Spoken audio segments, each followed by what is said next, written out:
ఓం నమః శివాయ. ఓం నమో నారాయణాయ.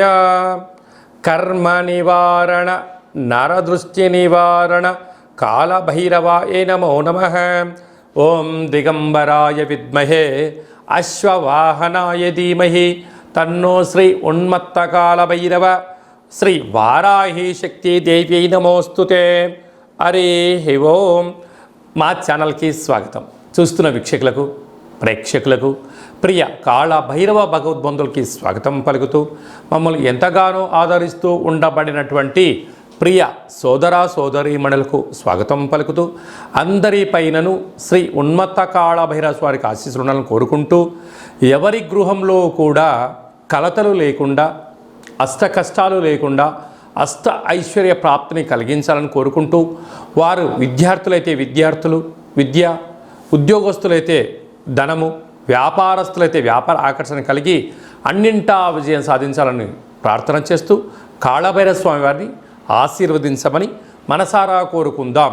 1వ తారీఖు 7వ నెల 2024 నుండి 15/7/2024 వరకు పుట్టినటువంటి వారందరికీ కూడా ముందస్తుగా జన్మదిన శుభాకాంక్షలు. గతంలో వివాహం చేసుకున్న వారికి వివాహ వార్షికోత్సవ శుభాకాంక్షలు. ద్వాదశ రాశుల్లో గ్రహ గమనాన్ని ఒకసారి వీక్షింపచేద్దాం. మేషరాశిలో కుజ భగవానుడు స్వక్షేత్ర సంచార స్థితి, వృషభ రాశిలో దేవగురు బృహస్పతి సంచార స్థితి, మిథున రాశిలో రవి శుక్ర సంచార స్థితి, కర్కాటక రాశిలో బుధ సంచార స్థితి, కన్యరాశిలో కేతు సంచార స్థితి, కుంభరాశిలో శని భగవానుడు స్వక్షేత్ర సంచార స్థితి, మీనరాశిలో రాహు సంచార స్థితితో ద్వాదశ రాశుల్లో గ్రహ గమనాలు ఈ విధంగా ఉన్నాయి. మీనరాశి వారికి ఒకవైపు ఏళ్లనాటి శని ప్రారబ్ధ సంచార స్థితిలో ఉన్నప్పుడు జ్యేష్ఠమాస అమావాస్య శుక్రవారం ఆరుద్ర నక్షత్ర సందర్భంగా ఎలాంటి విధి విధానాలు పాటించాలో ఈ వీడియోలో సవివరంగా సంపూర్ణంగా తెలుసుకుందాం. మీనరాశిలో ఏ నక్షత్రాలు వస్తాయనగా పూర్వాభాద్ర నక్షత్రంలోని చివరి పాదమైన 4వ పాదము, ఉత్తరాభాద్ర నక్షత్రంలోని 4 పాదాలు, రేవతి నక్షత్రంలోని 4 పాదాలు కలిపితే మీనరాశి. చాలామందికి పుట్టినటువంటి కాల సమయంలో డేటా బర్త్లో లేనటువంటి కారణం వలన పేరు యొక్క మొదటి అక్షరాన్ని అనుసరిస్తూ ఆ రాశిని తెలుసుకునే ప్రయత్నం చేద్దాం. ది, దుమ్, శం, జా, ధా, దే, దో, చా, చి అక్షరాల వారందరూ కూడా మీనరాశి జాతకులే. మీనరాశి అధిపతి దేవగురు బృహస్పతి. వీరికి ఒకవైపు ఏలనాటి శని ప్రారబ్ధ సంచార స్థితిలో ఉండడం, ఈ జ్యేష్ఠమాస అమావాస్య శుక్రవారం ఆరుద్ర నక్షత్రంలో రావడం, ఏడాది తర్వాత రవి భగవానుడు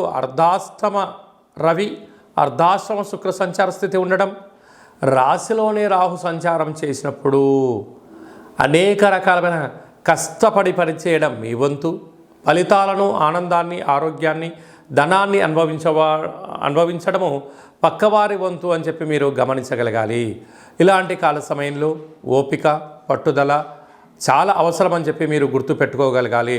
అదే కాకుండా కూడా మీకు ఏలనాటి శని యొక్క ప్రభావం ఉండడం కనుక మీ జన్మ నక్షత్రం రోజున పూర్ణిమ, అష్టమి, అమావాస్య తిథుల యందున, మంగళ శనివారాల యందున ఆవేశభరితంగా నిర్ణయాలను తీసుకోకపోవడం, గొడవలకు దూరంగా ఉండడం, మితిమీరిన వేగంతో ప్రయాణం చేయకపోవడం, వీలైనంత వరకు సహనం, ధర్మం, ఆధ్యాత్మికత, ఓపిక, పట్టుదలగా మీరు ఉండగలిగినట్లయితే అన్నింటా విజయం మీ సొంతమవుతుంది.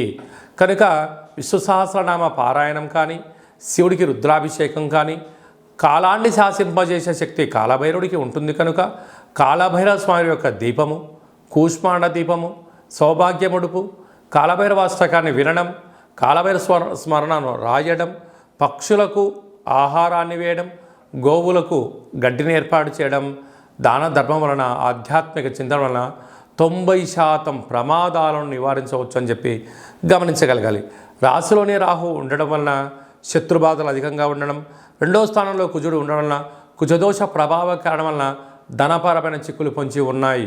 అప్పులు ఇవ్వద్దు, అప్పులు తెచ్చుకోవద్దు. తృతీయంలో గురు సంచార స్థితి ఉండడం వలన తల్లిదండ్రుల మాట, గురువుల మాట వినండి. అన్నింటా విజయం మీ సొంతమవుతుంది. అర్ధాష్టమ శుక్ర కారణం చేత మితిమీరిన వేగము ఆవేశము తగదు. దీనికి పోలీస్ స్టేషన్లు కోర్టు భారీ మూల్యం చెల్లించుకునే పరిస్థితి దాకా తెచ్చుకోవద్దు. సప్తమంలో కేతు సంచార స్థితి ఉండడం వలన ప్రేమికుల మధ్య భార్యాభర్తల మధ్య అన్యోన్యత చాలా అవసరం అని చెప్పి గుర్తుపెట్టుకోవాలి. వ్యయంలో శని సంచార స్థితి ఉండడం వలన మీరు ఏదైనా ఒక పని చేసేటప్పుడు ఆచితూచి నిర్ణయం తీసుకోండి. సమయం ధనం ఒక్కసారి వెళ్ళిపోతే రెండూ తిరిగి రావని చెప్పి గుర్తుపెట్టుకోగలగాలి. కనుక హోటల్ వ్యాపారస్తులు, స్వయం వృత్తుల వాళ్ళు, గృహ భవన నిర్మాణ కార్యక్రమం చేసేవారు, వ్యవసాయ సోదరులను, సాఫ్ట్వేర్ హార్డ్వేర్ ఉద్యోగస్తులకు ఎన్నో జాగ్రత్తల వలన మంచి భవిష్యత్తు ఉందని చెప్పి గమనించాలి. అలాగనే చాలామందికి కాళభైరవ స్వామి యొక్క పూజ ఎలా చేసుకోవాలి, మంత్ర సాధన ఎలా చేయాలి, ఎవరు మంత్రాన్ని ఉపదేశిస్తారు అని అనుకుంటూ ఉంటారు. వారందరికీ మన యొక్క దేవాలయంలో కాళభైరవ యొక్క పూజా విధానాన్ని, అష్టమి తిథి యందు ఎలాంటి కార్యక్రమాలు ఆచరింప చేయాలి, పూర్ణిమ రోజు ఎలాంటి కార్యక్రమాలు ఆచరింప చేసుకోవాలి, అమావాస్య తిథి యందు ఏమి చేయొచ్చు ఏమి చేయకూడదో కాళభైరవ మంత్ర ఉపదేశాన్ని ఇస్తూ మీరు విజయం సాధించేంత వరకు మన యొక్క దేవాలయంలో అన్ని సలహాలు సూచనలు ఇవ్వడం కూడా జరుగుతుంది. విశేషంగా చాలామందికి వాస్తు జ్యోతిష్యం తెలుసుకోవాలి నేర్చుకోవాలి అనుకుంటున్నారా? మన యొక్క దేవాలయంలో వాస్తు జ్యోతిష్యం తరగతులు చెప్పడం జరుగుతుంది. ఆసక్తి గలవారు ఈ కింద సంప్రదించినట్లయితే వాస్తు జ్యోతిష్యాన్ని నేర్పించడం జరుగుతుంది. మీ యొక్క సొంత జాతకాన్ని, మీ యొక్క బంధుమిత్రుల జాతకాన్ని మీరు తెలుసుకొని ఉండబడినటువంటి ఇబ్బందులను ఎలా తొలగించుకోవాలో కూడా నేర్పించడం జరుగుతుందని చెప్పి గమనించాలి. అలాగనే మీరు కొత్తగా వాహనాన్ని కొనాలనుకుంటున్నారా? బైక్ కానీ కారు కానీ పెద్ద వాహనాలు కానీ కొన్న తర్వాత మీ యొక్క జాతకరీత్యా ఎలాంటి రంగులు, ఎలాంటి ఫ్యాన్సీ నెంబర్ తీసుకోగలగాలి, ఏ నెంబరు లక్కీ నెంబరు అనేటువంటి వాహనాల యొక్క కొనుగోలు చేసేటప్పుడు ఎలాంటి విధులను పాటించాలో కూడా తెలుసుకోవాలి అనుకుంటున్న వారు ఈ కింది నెంబర్ సంప్రదించగలరు. అలాగనే ఈ మాసంలో మీ పుట్టినరోజు ఉంది. పుట్టినరోజు మనం ఎలాంటి విధులను పాటించాలి, మన జాతకరీత్యా ఏ పనులు చేయాలి అనుకుంటున్న వారందరూ కూడా మీ బర్త్డేను వాట్సాప్లో పంపించగలిగినట్లయితే మన యొక్క దేవాలయంలో సహస్ర నర్మదా శివలింగేశ్వర స్వామివారికి 12 శివలింగాలకు మీ యొక్క జన్మదిన శుభ సందర్భంగా అభిషేకం చేయించడము, కాళభైరవ హోమం చేయించడము, మీకు వీడియో కాల్ చేయించడము, ప్రసాదాన్ని కూడా పంపించడం జరుగుతుంది. అలాగనే మీ మ్యారేజ్ డే జరుపుకుంటున్నారా? కనుక మ్యారేజ్ డే ఎలా జరుపుకోవాలి? నూతన వస్త్రాలు ధరింపజేసిన తర్వాత ఒక లక్ష్మీ గణపతి హోమం, ఆయుష రుద్ర హోమం మన దేవాలయంలో చేయించడం జరుగుతుంది. మీ యొక్క పేరు పైన అన్నదానం కూడా చేయించడం జరుగుతుంది. కనుక మీ పుట్టినరోజు కానీ మ్యారేజ్ డే కానీ మీ ఫరములు కానీ సంస్థలు కానీ ఫ్యాక్టరీలు ప్రారంభించినటువంటి రోజున మీ యొక్క పేరు పైన కాళభైరవ హోమము, పుష్పాడ దీపము, ఆయుష రుద్ర హోమం చేయించి ప్రసాదం పంపించడం జరుగుతుంది.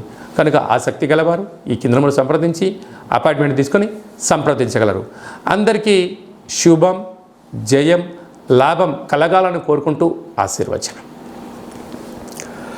ఓం శతమానం భవతి శతాయు పురుష సతేంద్రియ ఆయుష్యేవేంద్రియే ప్రతిష్టతి ధనం ధాన్యం బహుపుత్రలాభం శత సంవత్సరం దీర్ఘమాయు సర్వే జనా సుఖినో భవంతు లోకా సమస్తా సుఖినో భవంతు సర్వం శివార్పణమస్తు.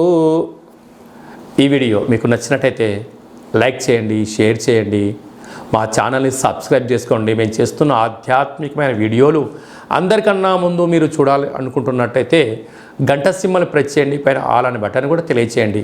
ఈ యొక్క ఆధ్యాత్మికమైన భక్తి సమాచారం, ఉపయోగపడే సమాచారం మీరు ఎవరి క్షేమాన్ని అయితే కోరుకుంటున్నారో లేక మీ క్షేమాన్ని ఎవరైతే కోరుకుంటున్నారో వారికి కూడా ఈ వీడియోను ఫార్వర్డ్ చేసి భగవంతుడి యొక్క ఆశీస్సులు పొందగలరు.